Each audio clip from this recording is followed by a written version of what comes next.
All right, so I'm in a public space, so forgive me if y'all hear a lot of background noise. But I went through. Gosh, I'm a little bit tired. I'm gonna have more time tomorrow to finish. Matthew has 28 chapters in the King James version, and so I've only was able to do 4 today. I'm really really tired. Um, I accomplished a lot. I ended up getting through almost what 373 calls to people in my CRM. I finished my last 2 assignments that I was supposed to complete a minute ago. Um, and just overall, just trying to stay alive, y'all. It's just really frustrating when you don't have the income that you want and everything. It's terrible. But let me go ahead and get into Matthew, y'all. Because like in times like this, I like to get into my word. Um, Commentary on Matthew chapters 1 through 4. So Matthew, I learned through other commentary that he was a tax collector.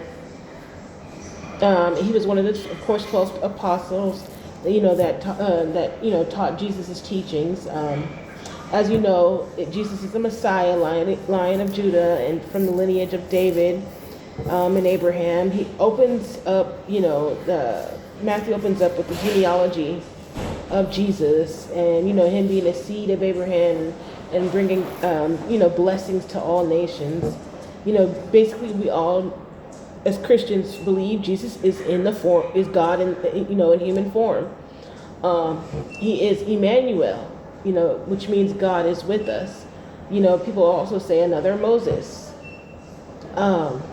Emmanuel is my nephew's name. It's very. I get kind of like I think they call him Manny. I haven't seen him since he was a baby, so I get a little iffy about when I hear that, because it's for 2 reasons. The other one I'm not going to say, and the second one is because, like I said, that name is very familiar to me because of my nephew. I don't even like saying my nephew because I don't even have that kind of relationship with them. It's been so long. But overall, Jesus, is fulfilling the storyline of the Torah. We get the Sermon in the Mount. There's a lot, the whole fisherman scene. All of that is in Matthew, right? I want to let y'all know. I sometimes when I read the Bible, I pray like, please don't make me become racist, right? Because a lot of this stuff is very heart wrenching when you really kind of know what's going on, right? So overall, there's 14 generations, until we get to Jesus Christ. But it starts off, seed of Abraham. There is Jeconiah, which, gosh, they've been carried away by Babylonians, and still were able to keep their line pure, right? Chapter 2 is opens up with a birth, and we know about Herod, and we know about the wise men who brought gifts. These guys were like astronomers, or in my opinion, maybe even into astrology, because they're talking about the star in the east has come, right? And then they come to worship him, and they tell Herod about it, and they bring Jesus, baby Jesus, the gifts with gold, frankincense, and myrrh, which is just oil, perfume, and spices. And the wise men kind of already knew what's up with Herod, so they escaped and went a different way back to their country. They were supposed to bring Jesus back to him, but they didn't. And so I'm still fascinated how these astronomers, like, what did they study how did they know this? Like, and these men were not even Jewish, right? They were, of course, because they're talking about going to their own country. So I don't believe these men were Jewish. They just had, wisdom from the Lord to know who, Jesus was.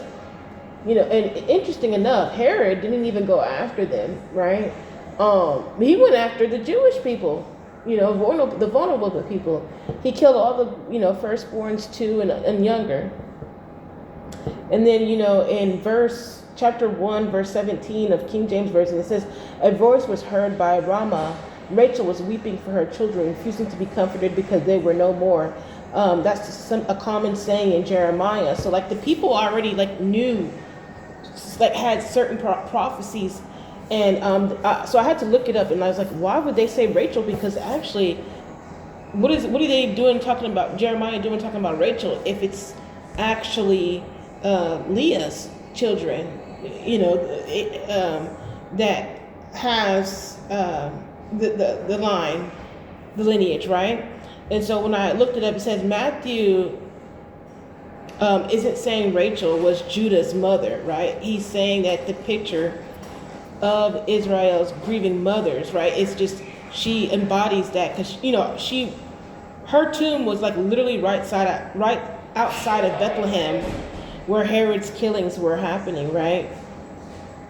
And he quotes the crying part on purpose because the very next line in Jeremiah is promise the children come back and, the weeping stops. I mean, all I know is that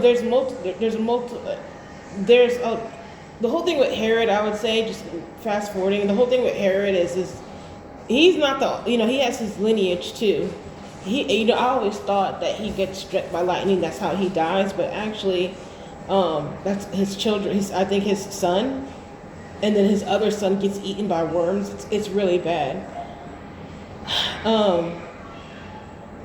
But he dies through kidney failure and diabetes, so they say. Like, they say he caught a lot of stuff, right?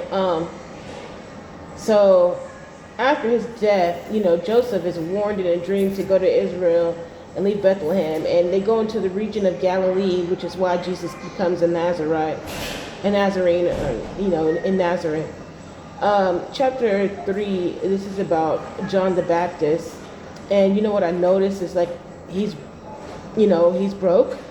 Like, I don't know any major political figure within our, with it for the people that has an extravagant amount of money. Look at, even if you rewind it all the way to like even like our last few ones in the 60s and stuff like that, they didn't have any money, right? Like no crazy money, as if they what they would have had if they were still alive, right? But people still respect him. So he was able to bring the Israelites to get baptized in the Jordan River, and to confess their sins. And when the Pharisees and the Sadducees try to come, he says, "Brood of vipers, who warned you to flee from the wrath to come?" He's already in the future, child. John the Baptist, and John talks about Jesus, not even being able to unloosen his sandals, and that they'll be baptized with water, but in the future it will be Jesus will bring it'll be the Holy Spirit and fire. And John flat out refused to even baptize Jesus, and Jesus insisted on being baptized. And we all know the ascending scene of the dove, and where God says, "This is my son who I'm well pleased," and that's chapter 3 verse 17, right? So then they jump again, chapter 4. They state in King James Version, Jesus was led by the Holy Spirit into the wilderness to be tempted by the devil. So it wasn't like he was just fasting on his own and then the devil came. The Holy Spirit led him to the wilderness to be tempted. And I think this is confirmation that, the Holy Spirit is a complete separate entity from Jesus and God, right? And so then in the simplest questions, turn stones to bread. We all know this. He said that man should not live on bread alone. Everybody knows this. Man should not live on bread alone, but every word that proceeded out the mouth of God. And then the devil took him to the holy city on the pinnacle to the top and said, "If you're a son of man, throw yourself down. God will bring angels charge over you." And this is, simple stuff. I don't know what the devil's thinking. I just remember, him looking at God as pitiful and gullible. And, when you have just this security, you remember how I was telling y'all about sometimes being in relationships. You can be sharp and wise as whatever, but when you have this blanket of security where you let yourself go, and it's not even just people, doing that with God. Oh, God got it, and you need to take care of yourself for real. That's my example. But also just in relationships, you could have three, four children with these people and love them, and you just blindly follow them and do what they say and not really think about the repercussions of what you're doing. So that's the only thing I can think of why, because I don't honestly believe it was about impressing the devil, that, would make Jesus want to do that, right? And in the last bit, right, so, he says, and then also he says to not tempt God. And, God is not a genie, not even for Jesus Christ, right? He shows all the kingdoms of the world in their glory, right? The devil shows him all the kingdoms in the world and their glory. He says, I'll give you all of these if you fall down and worship me. Away with you, Satan. You should worship God and serve him only, right? And then the angels came and ministered to Jesus. Only if what we could really know what was being said, right? What the angels was telling him, but what they were ministering to him. Only he knows, Jesus finds out that John has been put in prison, and he don't even, so he departs from Galilee, and he ain't even worried about saving John the Baptist, y'all.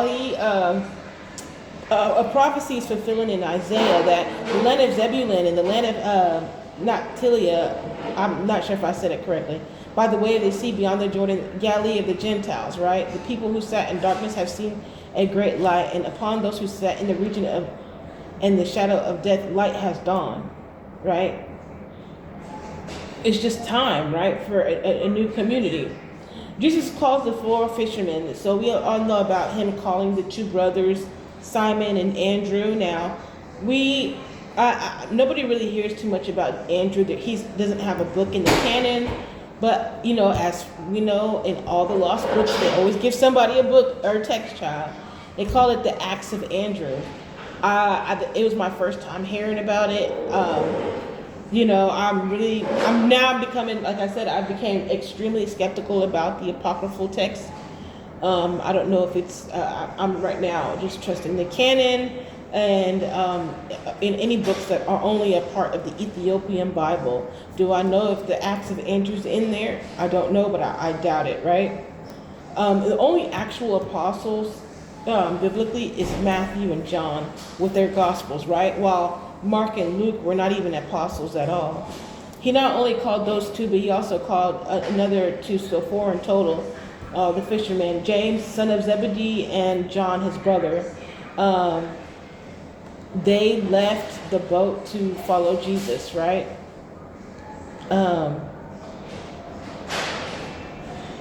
So I honestly, I looked and I tried to see is like, who is, I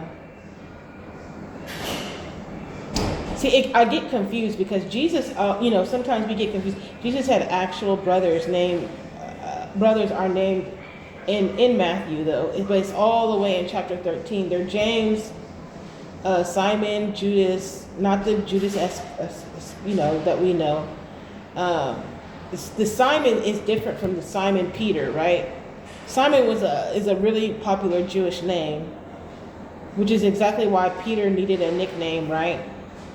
None of the four brothers is among the 12, right?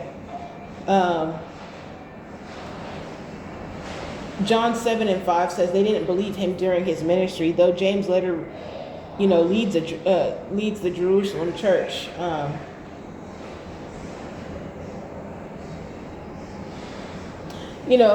But Jesus said it clearly in Matthew 12. Whoever does the will of the Father is my brother and my sister. So it's just really all irrelevant, right? Looking at the genealogy of those men at that level, because like I said, it's a new community, it's a new time. So Jesus went on in chapter 4. In the end, he went into Galilee, taught in synagogues, preached the gospel, healed all kinds of sicknesses and diseases. His fame grew, like even all the way to Syria, and all these multitudes of people started following him and all of that. And so that pretty much sums up chapters 1 through 4. We pretty much know, most people know the story by heart. If you ever went to Bible school, it's most likely drilled into your head. But yeah, that's the commentary today. Again, y'all, please pray for me. I got a lot going on. I really, really need a gig, y'all. Like I said, the taller marketing is, I feel like it might be effective, but not as effective that I know it could be. Like I'm sending out at least 2 forms a day, but it seems like nobody's biting, y'all. Please pray for me. All right, y'all. I'm gonna go ahead and end it. Y'all have a good day.